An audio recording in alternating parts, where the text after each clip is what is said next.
Hello friends, today we'll learn the basics of crochet, and in this video we'll learn how to hold the yarn, how to hold our hook, how to chain, and how to make a slip stitch. So we'll require scissors, yarn, and a matching hook size to the yarn. So first we'll learn how to hold the yarn in our hand. Long piece of yarn between your fingers and take the yarn between your two last fingers and then wrap the yarn around your index finger like this and hold the yarn between your thumb and middle finger like this.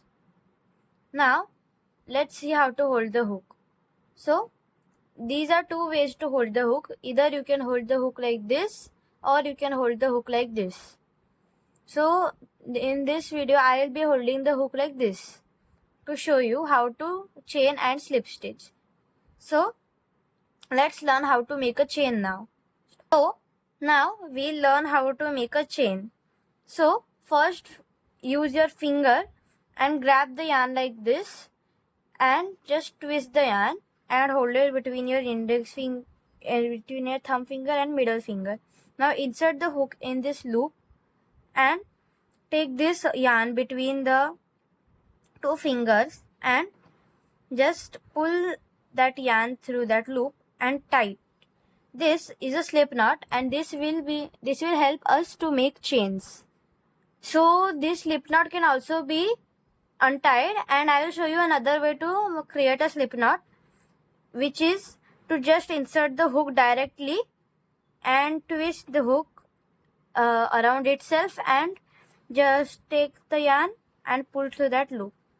This is the same thing but with a different process. Now we'll see how to chain.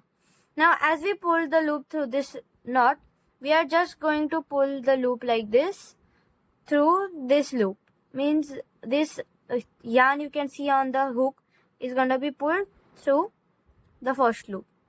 This is a chain and you can make multiple chains, and sometimes we call it a foundation chain because this is a start of a horizontal project.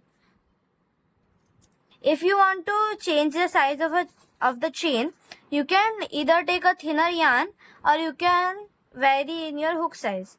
So I'm going to make 10 chains with each of these 3 hook sizes, and I'm going to show you the difference of the chains. So this is 10 chains with a 4 mm hook. So this is 3, 4, 5, 6, 7, 8, 9 and 10.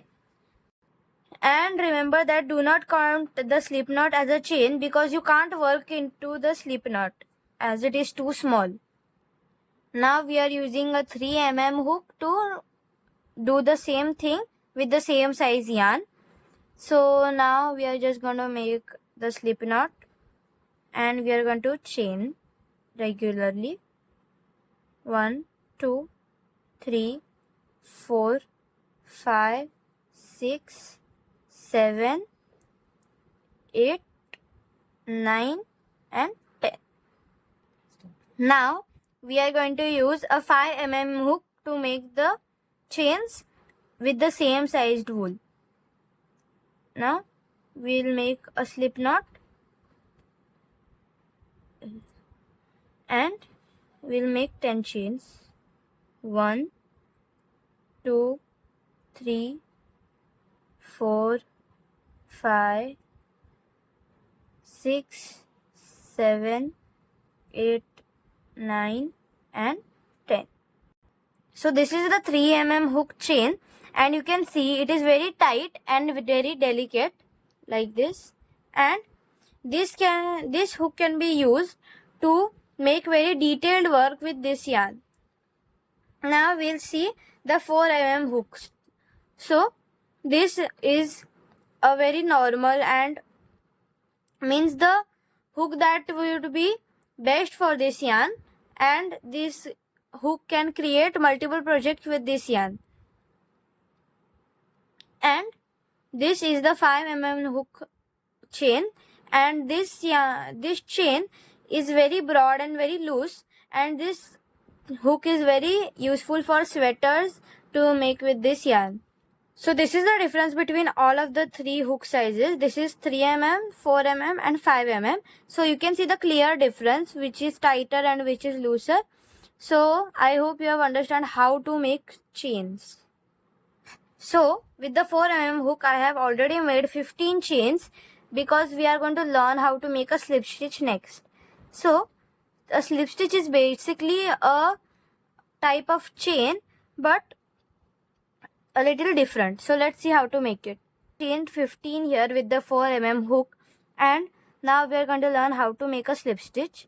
So when you are making any stitch, you have to leave the first V that you can see here and go in the front loop of the second V. So we are just going to insert your hook, and we are going to take some yarn from your finger, and without taking any extra loops, you are going to go through that same loop. It is almost like you're doing a chain, but on a loop. So let's see how to do it again. So you are going to go into the front loop, you are going to pull yarn, and you are going to pull through that same loop again, like this. This is a slip stitch.